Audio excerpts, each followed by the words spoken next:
جتنا دیا سرکار نے مجھ کو،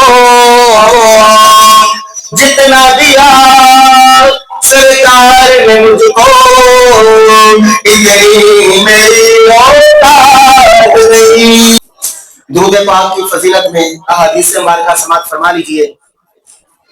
ہمارے نبی رحمت صلی اللہ علیہ وآلہ وسلم نے ارشاد فرمایا، جو مجھ پر ایک مرتبہ درود پڑھتا ہے اللہ تعالیٰ اس پر 10 رحمتیں نازل فرماتا ہے، اور جو 10 مرتبہ درود پڑھتا ہے اللہ تعالیٰ اس پر 100 رحمتیں نازل فرماتا ہے، اور جو 100 مرتبہ درود پاک پڑھتا ہے اللہ تعالیٰ 1000 رحمتیں نازل فرماتا ہے، اور جو 1000 مرتبہ روزانہ مجھ پر درود پڑھتا ہے حضور علیہ السلام نے ارشاد فرمایا جنت کے دروازے پر اس کا کندھا میرے کندھے کے ساتھ چھو رہا ہوگا، جنت کے دروازے پر اس کا کندھا میرے کندھے کے ساتھ چھو رہا ہوگا۔ سامعین، اگر حضور نبی رحمت صلی اللہ علیہ وسلم ہم گناہگار امتیوں کو اپنے پیچھے پیچھے بھی لے جائیں، یہ کتنا بڑا فضل عظیم ہے، کتنا بڑا فیضان کرم ہوگا کہ حضور اپنے پیچھے پیچھے جنت میں لے جائیں۔ مگر حضور بشارت دے رہے ہیں کہ جو مجھ پر روزانہ 1000 مرتبہ درود پڑھے، فرمایا جنت میں کندھا اس کا میرے کندھے کے ساتھ چھو کر داخل ہو رہا ہوگا۔ اتنی بڑی بشارت ہے۔ اور دوسرے حدیث مبارکہ سماعت فرمائیے، حضور نبی رحمت صلی اللہ علیہ وسلم نے ارشاد فرمایا جو بندہ روزانہ 1000 مرتبہ مجھ پر درود پڑھے، فرمایا اتنی دیر تک اسے موت نہیں آئے گی جب تک جنت میں اپنا مقام نہیں دیکھ لیتا ہے، جنت میں اپنا ٹھکانہ دیکھ کر مرے گا، اس سے پہلے اسے موت نہیں آئے گی۔ اور دیکھیے، اگر کوئی یہ سمجھے کہ بھئی 1000 مرتبہ درود روزانہ پڑھنا مشکل ہے تو طریقہ میں بتا دیتا ہوں، اس پر عمل ہم سب نے کوشش کرنی ہے عمل کرنے کی۔ طریقہ یہ ہے کہ ہم روزانہ واک کرنے کے لیے صبح فجر کے بعد یا بعض لوگ عصر کے بعد واک کرنے کے لیے نکلتے ہیں، اپنی فٹنس برقرار رکھنے کے لیے، اپنی جسمانی صحت برقرار رکھنے کے لیے واک کرنے کے لیے جاتے ہیں، تو آپ نے اس واک ٹائم کو درود ٹائم کا نام دے دینا ہے، درود ٹائم کا نام دے دیجئے۔ 30-40 منٹ کے واک کے دوران آپ نے 10 تسبیحاں درود کی پڑھ لینی ہے، اللہ کے فضل و کرم سے روحانی فٹنس بھی حاصل ہوگی، جسمانی فٹنس بھی حاصل ہو جائے گی، جسمانی صحت بھی برقرار اور روحانی صحت بھی اللہ کے فضل و کرم سے برقرار رہے گی۔ تو یہ آسان طریقہ ہے روزانہ 1000 مرتبہ درود پاک پڑھنے کا۔ اور جو بندہ 1000 مرتبہ درود پاک پڑھے اللہ تعالیٰ اس کو عزتیں بھی عطا فرماتا ہے اور اللہ تعالیٰ اس کے رزق میں بھی برکت عطا فرما دیتا ہے۔ اب عزتیں کیسے ملتی ہیں؟ ہم کلندر لاہوری سے پوچھ لیتے ہیں، ان سے لاہور میڈیکل کالج کے ڈاکٹر عبدالحمید صاحب نے پوچھا تھا کہ جناب بتائیے آپ کو عزتیں کیسے مل گئی، آپ کو القابات کیسے مل گئی؟ کوئی کہتا ہے آپ کلندر لاہوری ہیں، کوئی کہتا ہے آپ شاعر مشرق ہیں، کوئی کہتا ہے مصور پاکستان، کوئی مفکر پاکستان کہتا ہے، کوئی حکیم الامت کہتا ہے، طرح طرح کے آپ کو القابات دیے جاتے ہیں، آپ کو یہ القابات کیسے نصیب ہوئے؟ آپ نے فرمایا سنو بھائی، بات یہ ہے کہ میں نے 1 کروڑ مرتبہ رسول اللہ صلی اللہ علیہ وسلم کی ذات پر درود بھیجا ہے۔ 1 کروڑ مرتبہ درود پڑھنے کی برکت سے مالکوں نے عزت عطا فرما دی ہے۔ آپ کہہ رہے تھے کہ محمد سے وفا تو نے، تو ہم تیرے ہیں، یہ جہاں چیز ہے کیا لوہ قلم تیرے ہیں۔ آپ روحانی طور پہ زبان حال سے کہہ رہے تھے کہ کوئی منہ نہ لگاتا تھا ہم کو، پاس تک نہ بٹھاتا تھا ہم کو، جب سے تھاما ہے دامن تمہارا یہ دنیا والے ہمارے ہوئے ہیں۔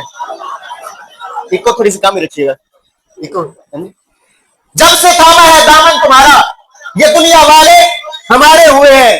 پہلے کوئی علامہ اقبال کو جانتا نہیں تھا، جب سے 1 کروڑ مرتبہ درود پاک پڑھا تو ساری دنیا ہی علامہ اقبال کہتی ہے، کوئی مصور پاکستان کہتا ہے، کوئی حکیم الامت کہتا ہے، کوئی شاعر مشرق کہتا ہے۔ یہ درود پڑھنے کی وجہ سے اللہ تعالیٰ نے عزت عطا فرما دی ہے۔ تو میں نے عرض کیا تھا درود پڑھنے کی وجہ سے عزتیں بھی ملتی ہے اور درود پڑھنے کی وجہ سے مشکلات بھی حل ہوتی ہیں، پریشانیاں بھی، مصیبتیں بھی دور ہو جاتی ہیں۔ وہ کیسے؟ اب سنیے حدیث مبارکہ، حضور نبی رحمت صلی اللہ علیہ وسلم نے ارشاد فرمایا من عسر شیء، فرمایا جسے کوئی تنگی آ جائے، کوئی پریشانی آ جائے، فلیکثر من الصلاۃ علیہ، اسے چاہیے کہ وہ کثرت سے مجھ پر درود پڑھا کرے۔ جو پریشانی آئی ہے فرمایا مصیبت پریشانی تکلیف اس کی راحت میں تبدیل ہو جائے گی، اللہ تعالیٰ اس مصیبت پریشانی کو درود کی برکت سے ٹال دیتا ہے۔ جس طرح صدقہ بلاؤں کو ٹالتا ہے اسی طرح درود پاک بھی مصیبتوں اور بلاؤں کو ٹال دیتا ہے۔ اب یہ واقعہ سماعت فرمائیے گا، ایک آدمی تھا، اس نے اپنے دوست سے 3000 دینار قرضہ لے لیا۔ اب قرضہ لینے کے بعد تاریخ مقرر ہو گئی، ڈیٹ فکس ہو گئی کہ فلاں تاریخ کو فلاں دن تمہارا قرض واپس کیا جائے گا۔ اب جب ڈیٹ فکس ہو گئی تو اس نے 3000 دینار لیے. 3000 دینار لینے کے بعد اس نے اس سے کاروبار کیا, بزنس کیا. تو کاروبار کے اندر اس کو لاس ہوا, بزنس اس کا برباد ہو گیا. جس طرح ہمارے پاکستان کے اندر لوگ کوشش کرتے ہیں بزنس کرنے کے بارے میں, تو پہلے 1000 مرتبہ سوچتے ہیں کہ بزنس کرنا چاہیے یا نہیں کرنا چاہیے, کیونکہ یہاں پر زیادہ یہی چانس ہوتے ہیں کہ تباہ و برباد ہو جاتا ہے بزنس. تو اس کا بھی بزنس تباہ و برباد ہوا. جب بزنس برباد ہو گیا, اب وقت گزرتا گیا, اب وہ دن آ گیا جب قرض کی ادائیگی کرنی تھی, قرض واپس دینا تھا. بھائی سمجھ آ رہی سبھی دوستوں کو؟ وقت آیا جی, ڈیٹ آئی, تاریخ آئی. اب وہ قرض دینے والا اس کے دروازے پر آ گیا. آ کر اس نے کہا جناب ڈیٹ آ گئی ہے, آپ کا وعدہ تھا کہ آپ اس دن جو ہے وہ قرض کی ادائیگی کریں گے, تو میرے پیسے واپس کر دیجئے. اس نے کہا جناب بات یہ ہے, میں نے جتنے بھی دینار 3000 دینار اس کا بزنس کیا تھا, کاروبار کیا تھا, تجارت کی تھی, سنت انبیاء پر عمل کرتے ہوئے تجارت کی تھی, لیکن مجھے لاس ہوا, نقصان ہوا, کوئی فائدہ نہیں ہوا. تو اب میرے پاس 1 دینار بھی نہیں ہے, میرے پاس کچھ بھی نہیں ہے میں آپ کو دے سکوں. تو اس نے یہی مقدمہ جو ہے وہ قاضی کی بارگاہ میں پیش کر دیا. اب قاضی صاحب نے اس بندے کو بلایا اور بلانے کے بعد پوچھا بھائی کیوں نہیں اس کا قرض ادا کرتا. اس نے ساری صورتحال بیان کر دی. اب صورتحال بیان کرنے کے بعد قاضی صاحب نے 1 مہینے کا ٹائم دے دیا. کہا تمہارے پاس 1 مہینے کا وقت ہے, اگر تم نے 1 مہینے میں 3000 دینار کی باری برکی رقم ادا نہ کی تو پھر تمہیں ہو سکتا ہے قید بھی ہو جائے, تمہیں سزا بھی دی جا سکتی ہے. اب 1 مہینے کا ٹائم مل گیا. اب اس کے پاس 1 دینار بھی موجود نہیں تھا, کوئی کاروبار بھی نہیں تھا, کوئی نوکری بھی نہیں تھی. اس نے کیا کیا, اس کے دل میں یہ بات ہے, علماء کرام فرماتے ہیں اس نے یہ حدیث مبارکہ سنی ہوگی. اسے پتا تھا کہ رسول اللہ صلی اللہ علیہ وسلم کی بارگاہ میں درود پڑھنے کی نسبت کی برکت سے مشکلیں آسانیوں میں بدل جاتی ہیں, پریشانیاں دور ہو جاتی ہیں, رنج و الم دور ہو جاتے ہیں. اس نے یہ سن رکھا تھا, تو اس نے جو ہے وہ درود پاک پڑھنا شروع کر دیا. اب وقت کتنا ملا تھا, 1 مہینے کا وقت ملا تھا. اب روزانہ وہ صبح سے لے کر شام تک درود پڑھتا جا رہا ہے. درود پڑھتے پڑھتے 27 دن گزر گئے. جب 28ویں رات آتی ہے تو خواب میں کوئی کہنے والا کہتا ہے پریشان ہونے کی ضرورت نہیں, تمہاری پریشانی دور کر دی جائے گی, تمہارا قرض ادا کر دیا جائے گا, پریشان ہونے کی ضرورت نہیں. اب صبح اٹھتا ہے تو تھوڑا سا دل میں اطمینان آتا ہے, لیکن سوچ میں پیدا ہو جاتی ہے کہ یہ قرض کیسے ادا ہوگا, اشارہ تو مل گیا. اب سارا دن 28ویں دن بھی درود پڑھتے ہوئے گزر جاتا ہے. 29ویں رات آ جاتی ہے.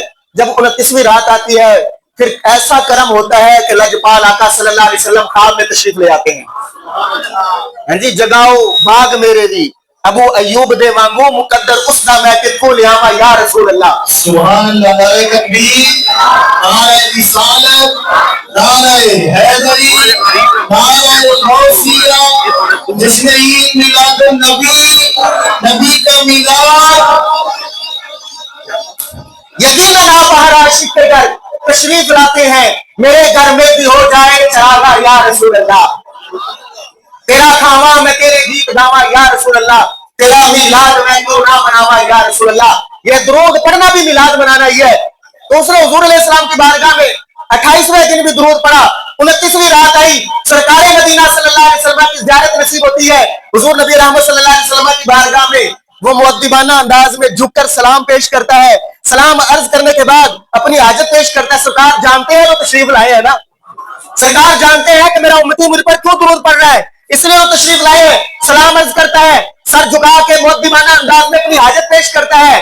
کہتا ہے یا رسول اللہ نگاہ کرم فرما دیجیے, آج آپ کا امتی, آپ کا غلام مشکلات میں پھنسا ہوا ہے اور 2 دن باقی ہے, ورنہ قید و بند کی صحبتیں برداشت کروں گا. حضور علیہ السلام فرماتے ہیں جاؤ وزیر علی بن عیسیٰ کے پاس چلے جاؤ, اسے جا کر میرا سلام کہنا اور کہنا رحمت للعالمین صلی اللہ علیہ وسلم نے فرمایا ہے, انہوں نے حکم دیا ہے کہ وہ تیرا قرض ادا کر دے, تیرا قرض ادا کرے. اب جب صبح ہوئی تو چہرہ بڑا حشاش بشاش خوش تھا کہ سرکار علیہ السلام نے مجھے وزیر کے پاس جانے کے لیے حکم فرما دیا ہے. اب 30واں دن تھا. دل میں خیال پیدا ہوا کہ اگر وزیر کے پاس جاتا ہوں اور وزیر کو جا کر گزارش کرتا ہوں, وزیر نے یہ کہہ دیا کہ بھئی تم نے جو خواب بیان کیا ہے کوئی نشانی بھی تو بیان کرو کہ واقعی خواب دیکھا ہے, تو اگر نشانی پوچھ لی تو میں کیا جواب دوں گا. اب دل میں یہ خیال پیدا ہوا. اس نے 30واں دن بھی درود پڑھتے پڑھتے گزار دیا. 30واں دن بھی درود پڑھتے رہا, اور جب رات ہوئی تو رات کو فکر لاحق تھی کہ صبح قاضی کی عدالت میں پیش ہونا ہے, صبح مہینہ بھی پورا ہو رہا ہے, قاضی کے پاس بھی جانا ہے اور پیسوں کا انتظام بھی کرنا ہے. صبح ہوتے ہی پھر قاضی کی عدالت میں جانا پڑے گا. تو یہ سوچ و بچار کے اندر پریشانی کے عالم میں درود پڑھتا پڑھتا رات کو سو جاتا ہے. پھر نظر کرم ہوتی ہے, سرکار مدینہ صلی اللہ علیہ وسلم تشریف لاتے ہیں. حضور علیہ السلام فرماتے ہیں کہ بھئی تو علی بن عیسیٰ کے پاس کیوں نہیں دیا, میں نے تجھے کہا تھا. وہ عرض کرتا ہے یا رسول اللہ صلی اللہ علیہ وسلم, اگر میں ایسے ہی علی بن عیسیٰ کے پاس چلا گیا اور علی بن عیسیٰ نے کہا کہ تیرے پاس دلیل کیا ہے, تیرے پاس نشانی کیا ہے کہ تو نے رسول اللہ صلی اللہ علیہ وسلم کو خواب میں دیکھا ہے, تو میں کیا جواب دوں گا؟ عرض کی یا رسول اللہ کوئی نشانی بھی بیان فرما دیجیے. حضور علیہ السلام نے فرمایا جاؤ علی بن عیسیٰ کو کہنا کہ روزانہ فجر کی نماز کے بعد باعدد 2 جانو ہو کر 5000 مرتبہ میری بارگاہ میں درود کا نذرانہ پیش کرتا ہے, اور اس دوران کوئی کلام نہیں کرتا, کوئی بات نہیں کرتا. اس کو یہ بتا دینا, اور اس کے علاوہ کوئی بات کی جانتا بھی نہیں, صرف وہ جانتا ہے یا کرامن کاتبین جانتے ہیں, یا رب جانتا ہے, یا مصطفیٰ جانتے ہیں. یہ بات راز کی ہے, اس کو بتا دینا, وہ مان جائے گا. اب صبح ہوئی, چہرہ حشاش بشاش, دل مطمئن ہے. سب سے پہلے وزیر کی بارگاہ میں جاتا ہے اور پھر بعد میں عدالت میں جاتا ہے. وزیر کے پاس جا کر سلام کہتا ہے. سلام کہنے کے بعد جناب آپ کے لیے ایک پیغام لایا ہوں. وہ پوچھتا ہے کس کے لیے پیغام لائے ہو, کس کا پیغام ہے, کس کا حکم ہے؟ وہ کہتا ہے کہ سرکار مدینہ صلی اللہ علیہ وسلم کا پیغام لایا ہوں. اب وہ ادب سے سر جھکا دیتا ہے, نگاہیں نیچی کر دیتا ہے اور کہتا ہے حضور علیہ السلام نے کیا فرمایا؟ کہتا ہے حضور علیہ السلام نے فرمایا ہے کہ مجھ پہ 3000 دینار کا قرض ہے, تمہارا قرض علی بن عیسیٰ وزیر ادا کرے گا.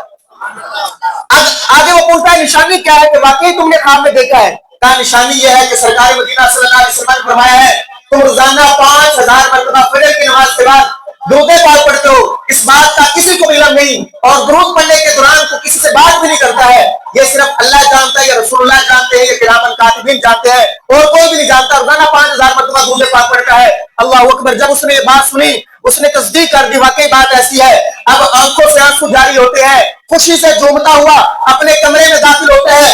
کمرے سے 9000 دینار لے کر اس بندے کے پاس آتا ہے اور کہتا ہے 3000 دینار حضور علیہ السلام کے حکم پر قبول کرو, اور 3000 دینار میرے پاس آنے کے لیے, رسول اللہ کا پیغام لانے کے لیے میں بطور تحفہ پیش کر رہا ہوں, اور 3000 دینار تمہیں بزنس اور کاروبار کے لیے دیتا ہوں. یہ 9000 دینار قبول کرو اور آئندہ کے لیے مجھ سے وعدہ کر لو کہ جب کبھی بھی کوئی تمہیں مشکل پیش آئے گی, حاجت پیش آئے گی, تو تم نے علی بن عیسیٰ وزیر کے پاس ضرور آنا ہے. مجھے وہ حاجت ضرور بتانی, میں تمہاری ساری حاجت پوری کر دیا کروں گا.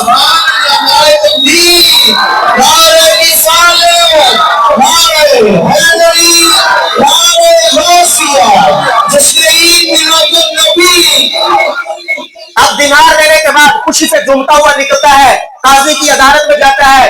قاضی صاحب کی عدالت میں پہنچ کر سلام کہتا ہے. سلام کہنے کے بعد 3000 دینار کی تھیلی قاضی کے ہاتھ میں رکھ دیتا ہے. قاضی صاحب حیرت میں ڈوب جاتے ہیں, پریشان ہو جاتے ہیں کہ بھئی تمہارے پاس نہ تجارت, نہ کاروبار, نہ کوئی نوکری, یہ 3000 دینار کہاں سے لے آیا؟ کہیں چوری کا مال تو نہیں لے آیا؟ قاضی صاحب یہ پوچھ رہے ہوتے ہیں تو وہ زبان حال سے کہہ رہا ہوتا ہے جتنا دیا سرکار نے مجھ کو, جتنا دیا سرکار نے مجھ کو, اتنی میری اوقات نہیں. جتنا دیا سرکار نے مجھ کو, اتنی میری اوقات نہیں. یہ تو کرم ہے ان کا, ورنہ مجھ میں تو ایسی بات نہیں ہے. قاضی صاحب پوچھتے ہیں تو قاضی صاحب کی عدالت میں وہ قرض خواہ بھی موجود ہوتا ہے, جس نے قرض دیا ہوتا ہے, اس کے سامنے وہ سارا واقعہ بیان کر دیتا ہے. اب جب قاضی صاحب واقعہ سنتے ہیں تو ادب کے ساتھ وہ بھی کھڑے ہو جاتے ہیں. قاضی صاحب بھی جھومتے ہوئے ادب کے ساتھ کھڑے ہو جاتے ہیں. فوراً کمرے کے اندر جاتے ہیں, کمرے کے اندر جا کر تھوڑی دیر بعد واپس آتے ہیں.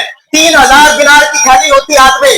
کہتے ہیں کہ سارا ثواب علی بن عیسیٰ وزیر ہی کیوں لے, میں بھی رسول اللہ کا امتی اور غلام ہوں, میں تمہاری طرف سے 3000 دینار کا قرضہ ادا کر دیتا ہوں. 3000 دینار دیے, کہا قبول کیجیے اور اس قرض کو دے دیجیے, اس کا قرضہ ادا کیجیے. اب وہ قرض دینے والا بھی سن رہا ہوتا ہے, وہ کہتے ہیں سارا ثواب علی بن عیسیٰ ہی کیوں لے, سارا ثواب قاضی صاحب ہی کیوں لے, میں بھی رسول اللہ کا امتی ہوں, میں بھی رسول اللہ کا چاہنے والا غلام ہوں. میرے لیے قلم دعات لا کر میرے سامنے رکھ دو, میں کیس خارج کرتا ہوں, مقدمہ خارج کرتا ہوں, اور میں لکھ کر دیتا ہوں کہ میں نے سارا قرض اس کو معاف کر دیا ہے, سارا قرض معاف کر دیا. اللہ اکبر. 3000 دینار اس نے معاف کر دیے. قاضی صاحب نے جو 3000 دینار دیے تھے اس نے ادب کے ساتھ کہا کہ یہ واپس رکھ لیجیے, مجھ پر قرضہ رہا ہی نہیں ہے تو لہذا واپس رکھ لیجیے. تو قاضی صاحب نے کہا نہیں یہ اب واپس لینے کے لیے میں نے نہیں دیے, یہ تو میں نے سرکار کے نام پر مار دیے ہیں. جاؤ یہ 3000 بھی رکھو, 9000 بھی رکھو, 12000 کا لے کر اپنے گھر میں خوشی خوشی جھومتے جاؤ, اپنی ضروریات پوری کرو. اور وہ خوشی خوشی جھومتے ہوئے جا رہا تھا اور پڑھ رہا تھا, فریاد امتی جو کرے حال زار میں, فریاد امتی جو کرے حال زار میں, ممکن نہیں کہ غیر بشر کو خبر نہ ہو. تو سرکار کی بارگاہ میں یہ عرض کرتا ہوا چلا گیا, صاحبوں میں نے عرض کیا تھا کہ زیادہ درود پڑھنے کی برکت سے مشکلیں حل ہوتی ہیں, اس لیے نیت کر لیجئے آج کی محفل میں آنے کا یہ مقصد پورا ہو جائے کہ آئندہ کے بعد باقی کام ہو یا نہ ہو, رسول اللہ صلی اللہ علیہ وسلم کی ذات پر کثرت سے درود بھیجتے رہنا ہے. اللہ عزتوں میں بھی اضافہ فرمائے گا, اللہ تعالیٰ رزق میں بھی برکت عطا فرمائے گا, اور دکھ تکلیفیں مصیبتیں پریشانیاں بھی اللہ تعالیٰ دور فرما دے گا.